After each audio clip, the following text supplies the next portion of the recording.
अस्सलाम वालेकुम। अब तक की अहम खबरों के साथ मैं हूं ज़ुशान यासीन। सबसे पहले एक नज़र अब तक की हेडलाइंस पर। अफगानिस्तान में भारत की डबल गेम बेनकाब, तालिबान से मुज़ाकरात और अफगान फोर्सेस को असलहे की फराहमी साथ साथ। भारत ने काबुल और कंधार में असलहे से भरे तैयारे पहुंचा दिए। भारतीय C-17 कार्गो तैयारों की तस्वीर सामने आ गई। अफगानिस्तान में तालिबान की पेशकदमी पर भारत बौखलाहट का शिकार। कंधार में भारतीय कौंसल खाने के अमले ने अपना बोरिया बिस्तर लपेट लिया। कंधार में अफगान फोर्सेस और तालिबान में घमसान करन। तालिबान का 250 से जायद अजला पर कब्जे का दावा। मगरबी अफगानिस्तान में 2 सरहदी गुजरगाहों और ईरान बॉर्डर से चीन की सरहद तक का कंट्रोल भी अपने हाथ में ले लिया। तालिबान की तेज़ी से पेशकदमी के पेश नज़र अफगान फोर्सेस ने दारुल हुकूमत काबुल की सिक्योरिटी मज़ीद सख्त कर दी। काबुल एयरपोर्ट पर एयर डिफेंस सिस्टम भी लगा दिया।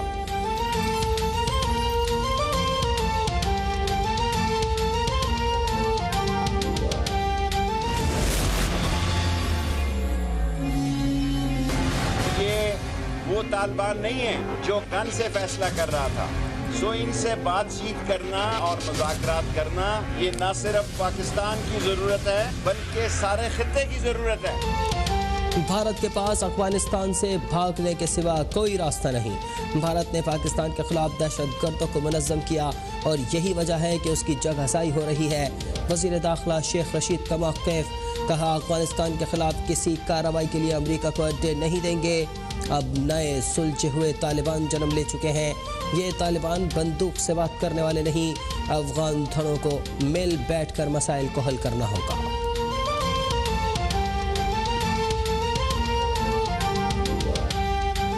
पाकिस्तान में इस वक्त सिर्फ एक ही इंसान खुशहाल है, उसका नाम है इमरान खान।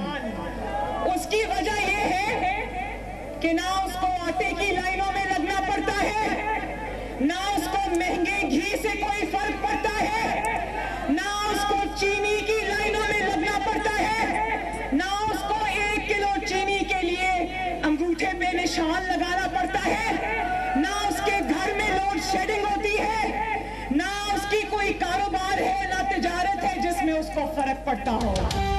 इमरान खान जब कश्मीर का रुख करना तो अपना नामा आमाल भी साथ लेकर आना, क्योंकि कश्मीरी सवाल करेंगे कि भारत को मकबूजा कश्मीर पर शब खून मारने की हिम्मत कैसे हुई।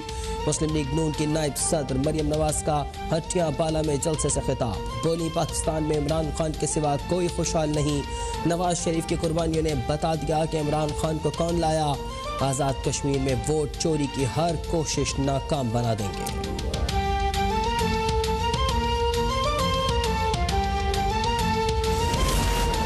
आर या पार के दावेदार NRO के लिए ख्वार हो रहे हैं। वज़ीर मुमलिकत फर्रुख हबीब कहते हैं कि मरियम सफदर नवाज शरीफ की करप्शन और मनी लॉन्ड्रिंग की वारिस है। शहबाज गिल बोले कि शरीफ ख़ानदान की रगों में कश्मीरी खून होता तो मोदी से साड़ियाँ न लेते। मरियम नवाज ने एक बार फिर सोशल मीडिया पर जाली तस्वीर शेयर की। जालसाजियों की वजह से मरियम सफदर सियासी मंजरनामे से गायब हो चुकी हैं।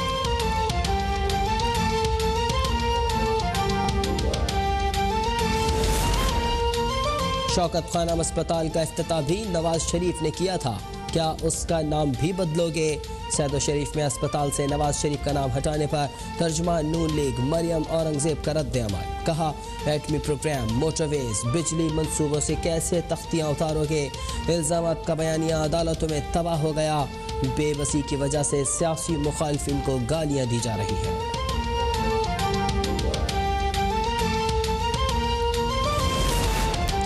शहबाज शरीफ पर इल्ज़ाम है कि उन्होंने 25 अरब रुपए जालसाजी से पाकिस्तान से बाहर भेजे।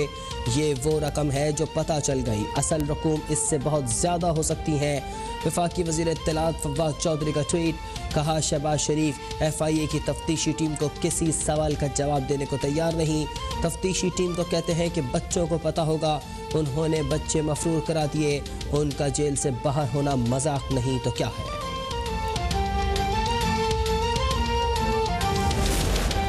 नैब इस वक्त हुकूमती इंतकामी कार्रवाइयों का आला कार बन चुका है।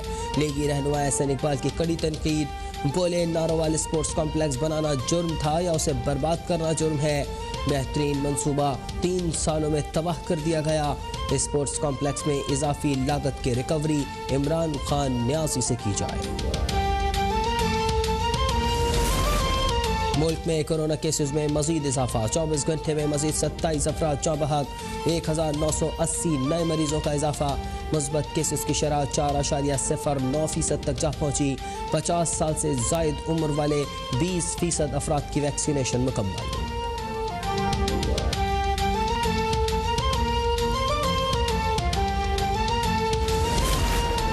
इस्लामाबाद में कोरोना के बाद फिर तेज, मुस्बत केसेस की शरह 1 से बढ़कर 5% हो गई।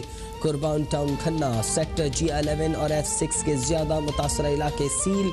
बलूचिस्तान में कारोबारी मराकज रात 10 बजे बंद करने का ऐलान। जुमे को सूबे भर में तमाम मार्केट्स बंद रहेंगी।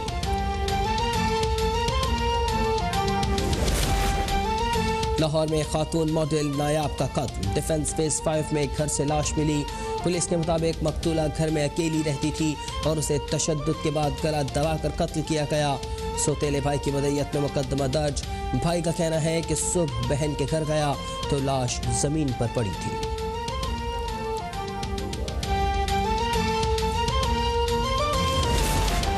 कराची में मियां बीवी समेत 7 रुकनी कार चोर गैंग गिरफ्तार। SSP AVLC के मुताबिक मुल्जिमान अपने नशे की लत पूरा करने और तफरीह के लिए कारें चुराते थे। नशा उतरने के बाद चोरी शुदा गाड़ियां किसी भी इलाके में छोड़ देते थे।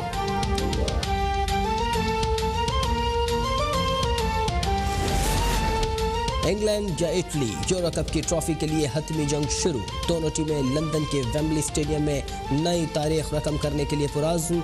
ग्राउंड में 60,000 तमाशाइयों को मैच देखने की इजाजत।